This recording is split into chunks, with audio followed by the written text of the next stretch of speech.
c'est l'heure, pardon, de passer à nos débats. Je vous propose qu'on parle donc de la politique d'industrialisation du Bénin. Loris, bonjour. Bonjour Tanguy. Franck, bonjour. Bonjour Tanguy. Depuis 2016, on s'est engagé dans une nouvelle voie, une nouvelle politique donc d'installation d'industrie au Bénin.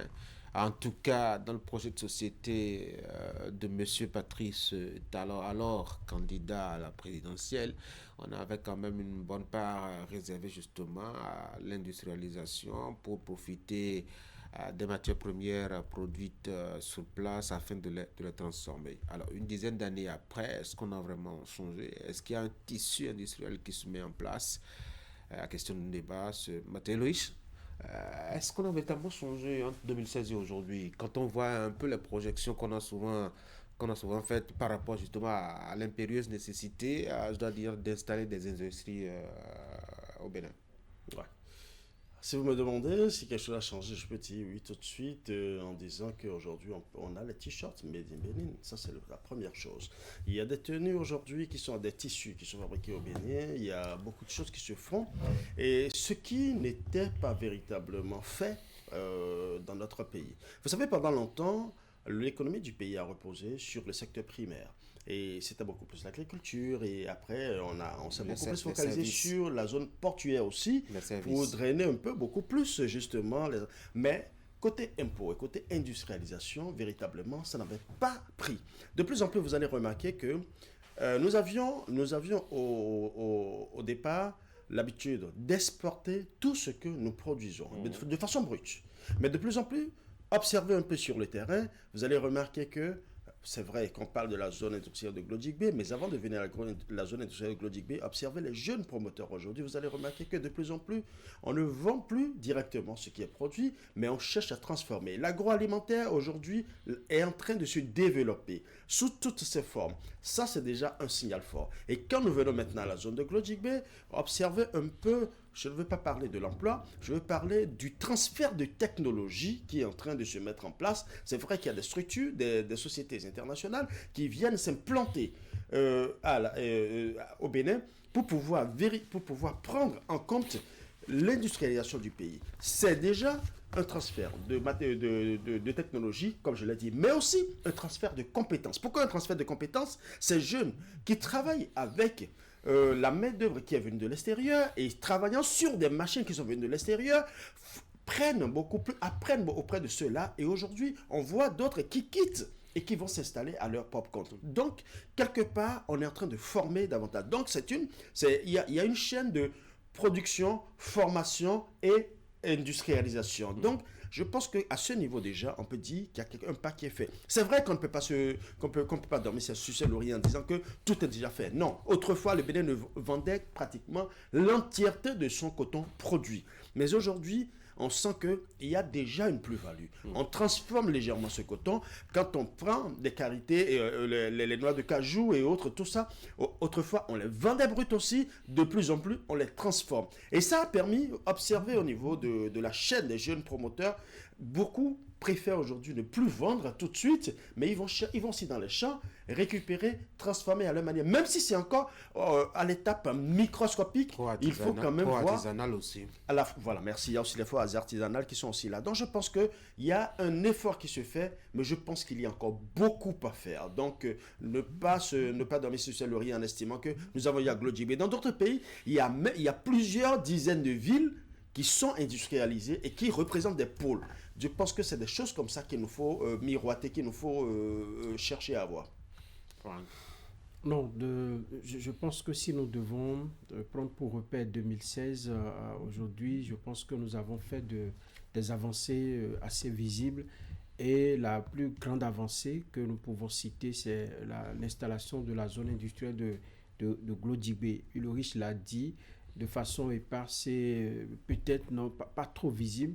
Il y a des initiatives qui sont prises aujourd'hui où il y a 5 ans, 10 ans en arrière, les gens continuaient pas transformer à la main, mais aujourd'hui, petitement, on est en train de mettre en place, même si c'est de petites, disons, industries pour essayer de produire en quantité.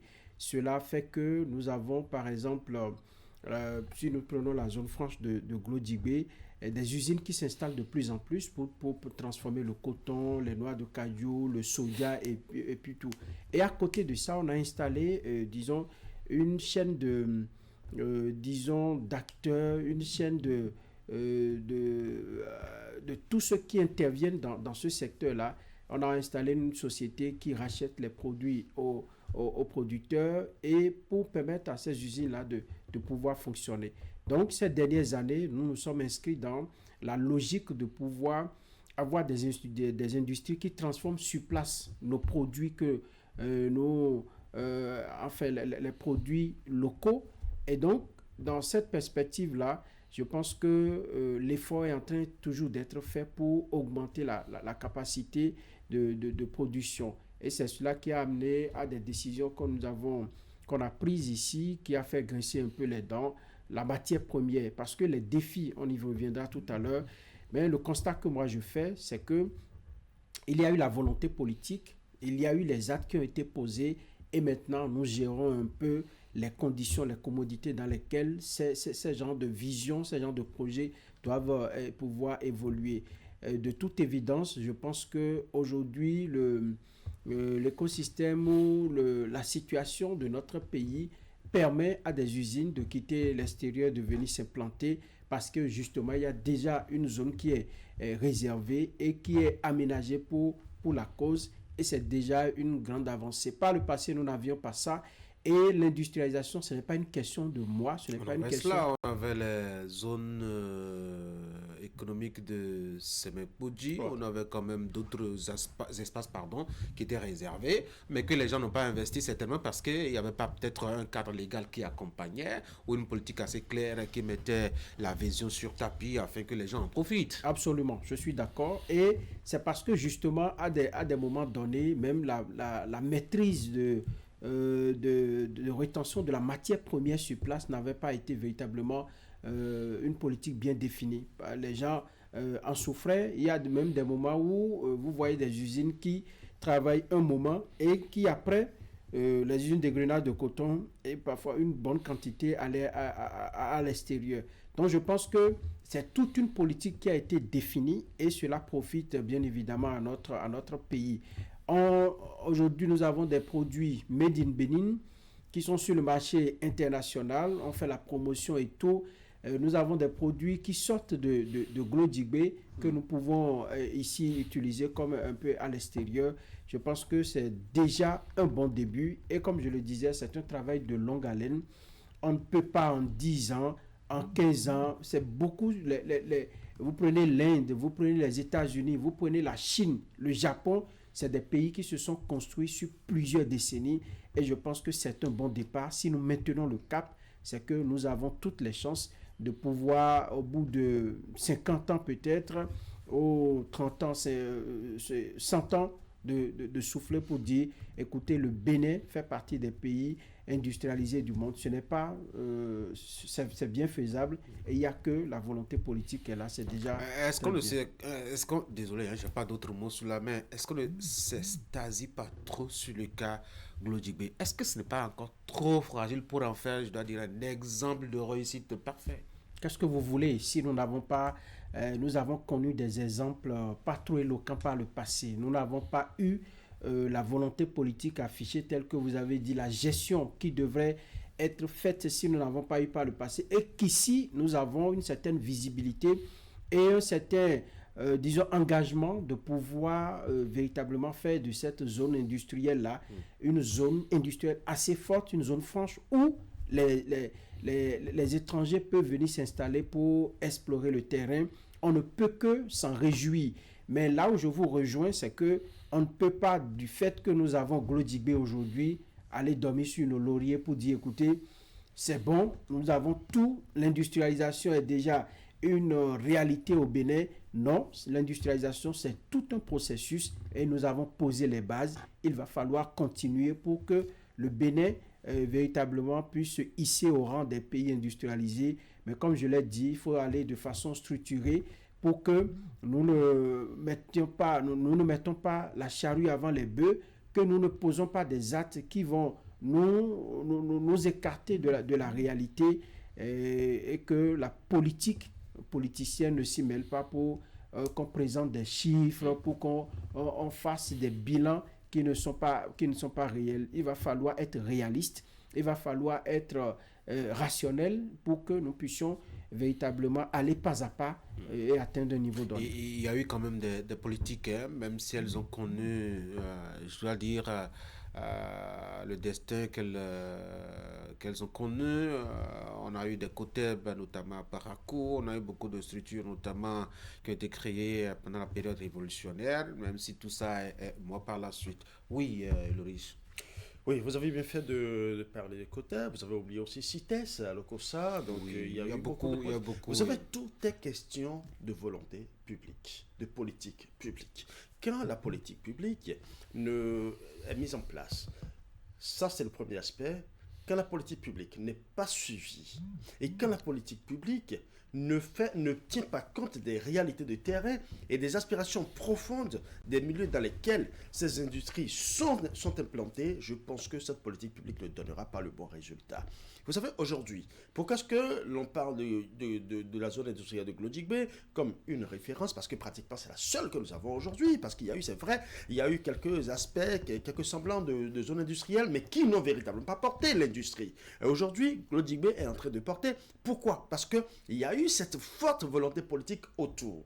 Et pendant longtemps, on a vu la politique du gouvernement qui a mobilisé les ressources primaires pour qu'on puisse véritablement alimenter ces industries. Autrefois, cela ne se faisait pas. C'est vrai qu'il y a eu des grincements de dents autour parce que la manière dont ça a été fait, ça a peut-être désavantagé certaines personnes.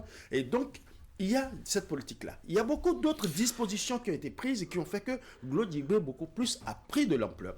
Maintenant, quand vous regardez l'industrialisation du pays, il ne faut pas voir seulement Glodjigbe. C'est vrai qu'aujourd'hui, Glodjigbe est comme la vitrine de l'industrie au Bénin. Mais au-delà de ça, il y a beaucoup d'autres choses qui se font. Et il faut également partager justement les orientations pour pouvoir glaner un peu partout. Regardez un peu par exemple la mécanisation de l'agriculture au Bénin. C'est vrai qu'il y a une société qui est implantée à Ouida qui sort des machines pour aider les populations. Mais c'est encore insuffisant. Bien qu'on vante les mérites de la Sonama aujourd'hui, moi je pense qu'on est encore à l'étape embryonnaire. Il faut qu'on passe à une autre étape. Est-ce qu'on fabrique des machines là-bas ou on monte les machines? On monte les machines. On monte les machines. On a besoin... Justement, c'est la raison pour laquelle je dis que nous sommes encore à l'étape embryonnaire. Parce que jusqu'à présent, ce n'est pas encore la fabrication. Alors que nous sommes en train de développer beaucoup plus l'éducation technique pour pouvoir véritablement suppléer à tout ceci.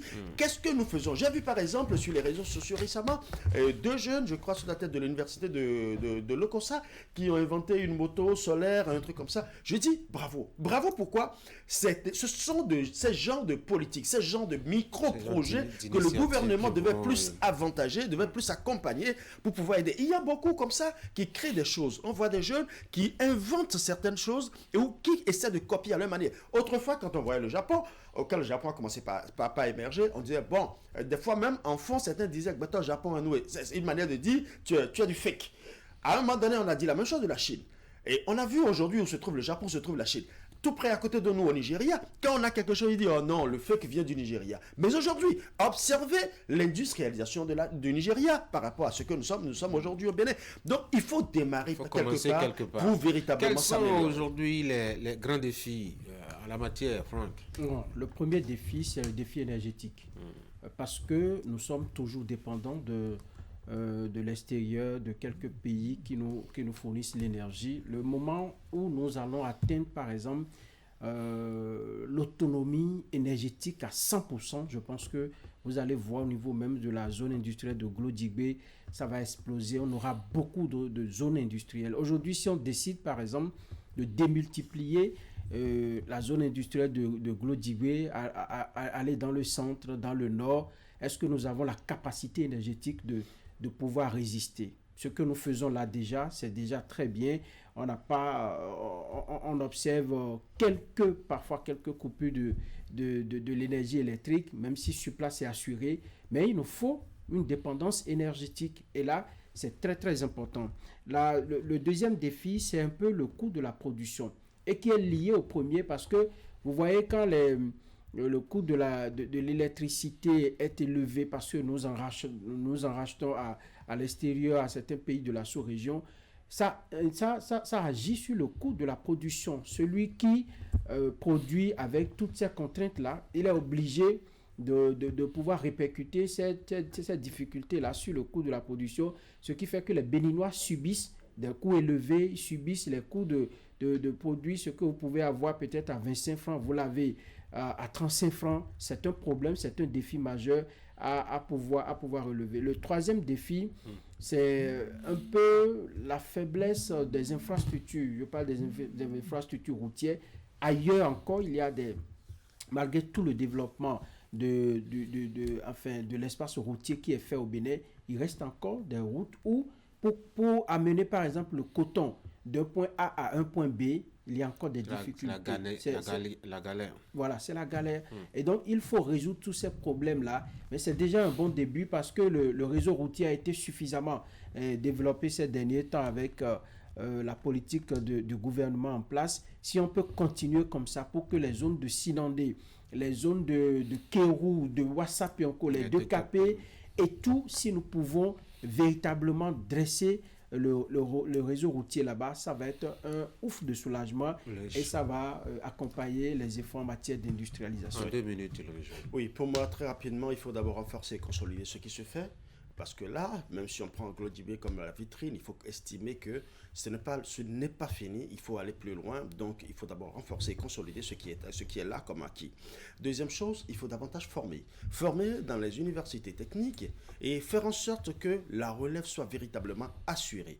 Troisième aspect, il faut faire en sorte de renforcer la politique de développement dans ce sens parce que les micro-projets que nous voyons de façon éparse, on peut beaucoup plus les subventionner, lancer même des appels à projets d'innovation de sorte à ce que ces jeunes qui produisent, on peut les aider à améliorer les choses. Dans d'autres pays, de grandes sociétés ont été créées comme ça, à la base d'un petit projet qui a vu le jour entre des jeunes. Donc je pense qu'on peut faire pareil. Et puis le dernier aspect, il faut faire en sorte de diversifier. Aujourd'hui, vous voyez, quand on va dans un pôle donné, tout le monde se rue vers ce pôle. Mais il faut également des industries de soutien. Par exemple, quelqu'un qui produit de l'ananas ailleurs, il faut que d'autres puissent en même temps produire des emballages, ainsi de suite. Et donc, il faut faire en sorte de diversifier. Ça va permettre effectivement de développer l'industrie béninoise dans toutes ses composantes. Chers messieurs, merci beaucoup d'être passés par ici. Bonne journée.